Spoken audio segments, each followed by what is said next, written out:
But I don't expect at any time now or in the future that any country will ever have 100% foolproof intelligence. After Pulwama, there was the Balakot airstrike. काम के बारे में और दूसरे देशों की सुरक्षा के बारे में जो शशि थरूर जी ने कहा है, तो मैं उनसे एक सवाल पूछता हूँ, वो कांग्रेस पार्टी में है कि भारतीय जनता पार्टी में है? 28 भारतीयों ने अपनी कीमती जिंदगी खोई है। पूरा भारतवर्ष आज स्तब्ध है। पूरा भारतवर्ष और भारत से बाहर पूरा विश्व भी आज दुखी है। जम्मू कश्मीर के पहलगाम में जब 28 निर्दोष लोगों के लहू को बहाया गया तो फिर पूरे हिंदुस्तान में गुस्सा देखा गया। सड़कों पर हल्ला बोल किया गया। आंखों से आंसू हर किसी के निकल रहे थे। यहां तक कि विपक्ष भी सरकार के साथ कंधे से कंधा मिलाकर खड़ा दिखाई दिया। लेकिन सवाल ये कि अब आखिर विपक्ष को क्या हो गया? आखिर अब विपक्ष क्यों सियासी रोटियां सेकने में लगा हुआ है? क्यों वो सवाल पूछे जा रहे हैं जो देश को बांटने वाले हैं? इनसे मिलिए, ये हैं कांग्रेस के सांसद शशि थरूर, जिनके बयान अक्सर सुर्खियों में रहते हैं। लेकिन इस बार शशि थरूर ने कहा कि पहलगाम आतंकी हमले की वजह खुफिया जानकारी जुटाने में असफलता हो सकती है। अगर 7 अक्टूबर 2023 के हमास के इजराइल पर किए आतंकी हमले से इसकी तुलना करें तो घटनाक्रम एक जैसा ही लगता है। Uri, we've seen Sangrota, we've seen Pathankot, we've seen Pulwama, and now we have seen the horrors of Pahalgam. I think it's very clear there is a pattern. People are encouraged, trained, armed, equipped, and often guided from across the border. Then Pakistan denies all responsibility. Eventually, responsibility is established, proven, including by foreign intelligence agencies. And then India has to seethe, but we tend not to escalate beyond a point. Last 2 times there was some retaliation. After Uri, we sent the government sent a surgical strike across the border, and after after Pulwama, there was the Balakot airstrike. तो सुना आपने, शशि थरूर की ओर से कई बातों का जिक्र किया गया। उन्होंने आगे कहा कि हमास के हमले से अपनी सशक्त खुफिया तंत्र के लिए जाना जाने वाला इजराइल भी स्तब्ध रह गया था। इसीलिए यह तय है कि किसी भी देश के पास फूल प्रूफ खुफिया जानकारी नहीं हो सकती है। हालांकि थरूर साहब की ओर से यह भी कहा गया कि पहलगाम हमले के पीछे कुछ विफलताएं भी हो सकती हैं। Uri, we've seen Sangrota, we've seen Pathankot, we've seen Pulwama, and now we have seen the horrors of Pahalgam. I think it's very clear there is a pattern. People are encouraged, trained, armed, equipped, and often guided from across the border. Then Pakistan denies all responsibility. Eventually, responsibility is established, proven, including by foreign intelligence agencies. And then India has to seethe, but we tend not to escalate beyond a point. Last 2 times there was some retaliation. After Uri, we sent the government sent a surgical strike across the border, and after after Pulwama, there was the Balakot airstrike. हालांकि बड़ी बात यह है कि शशि थरूर ने सरकार का भी समर्थन किया। उन्होंने कहा कि कोई भी सुरक्षा फूल प्रूफ नहीं होती है। अभी यह सही समय नहीं है राजनीति करने का। बाद में हम सरकार से सवाल पूछेंगे। अभी पूरे देश को एक साथ रहने की जरूरत है। Listen, these are the people who were invited to participate in the investigation into Pathankot. They sent their intelligence.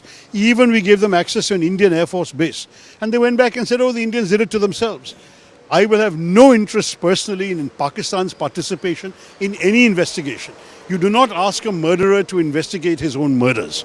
Tharoor साहब हैं तो कांग्रेस के नेता, लेकिन इस बार उन्होंने देश और बीजेपी को समर्थन दिया। ये बात अलग है कि ये बात कांग्रेस को नागवार गुजरी।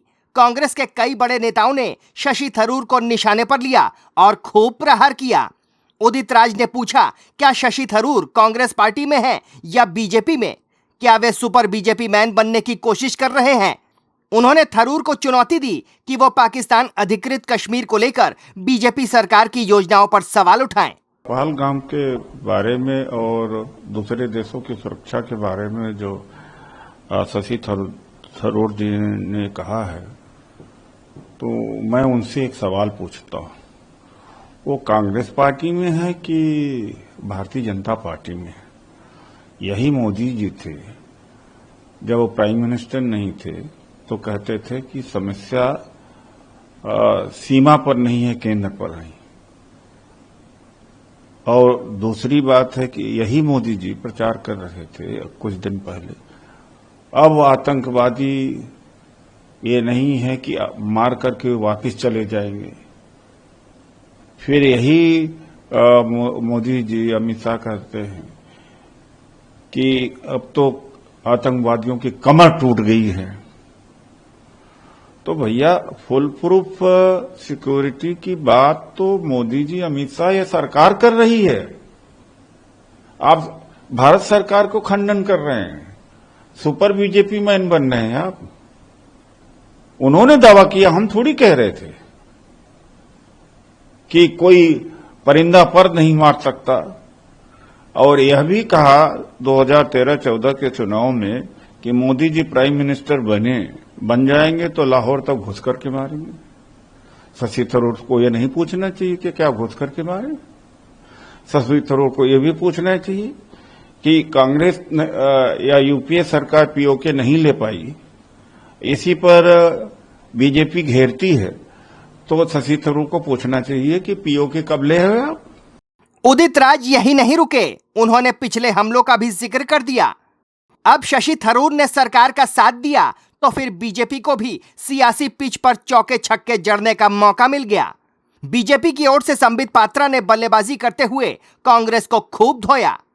सिद्धरमैया जी कोई छोटे नेता नहीं है कांग्रेस पार्टी के। कांग्रेस पार्टी से मुख्यमंत्री हैं कर्नाटक के, और वो कहते हैं कि युद्ध की आवश्यकता नहीं है, पाकिस्तान के ऊपर कोई हमला नहीं होना चाहिए। क्यों? आप पाकिस्तान और आतंकियों के समर्थक क्यों बने हुए हैं? क्यों बने हुए हैं आप आतंकियों के समर्थक? जिन आतंकियों ने हमारे निर्दोष भाई बहनों को मारा, आप उस पाकिस्तान के साथ खड़े हो गए हैं, उस पाकिस्तान के हमदर्द बन गए हैं, उसके पक्ष में बोल रहे हैं। धिक्कार है ऐसे सिद्धरमैया जी के ऊपर, इस प्रकार के बयान के ऊपर।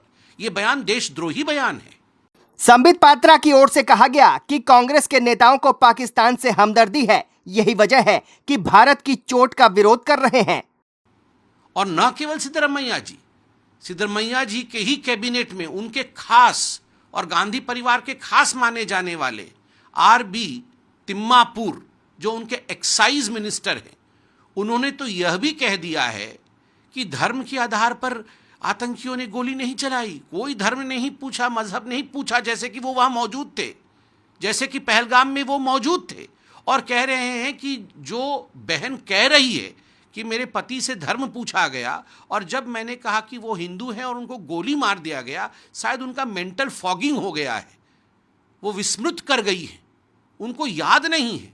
क्यों? आतंकियों को बचाने के लिए आप हिंदुस्तानियों को झूठा बता रहे हैं। बहरहाल सियासत अपनी जगह है, हमले अपनी जगह हैं, लेकिन सवाल ये कि आखिर नेताओं के लिए देश पहले है या फिर सियासत? क्या नेता सियासी रोटियां सेकने के लिए किसी भी हद तक जा सकते हैं? ये एक बड़ा सवाल है। आपकी क्या कुछ राय है इस खबर को लेकर? हमें कमेंट करके जरूर बताएं। Team news watch India.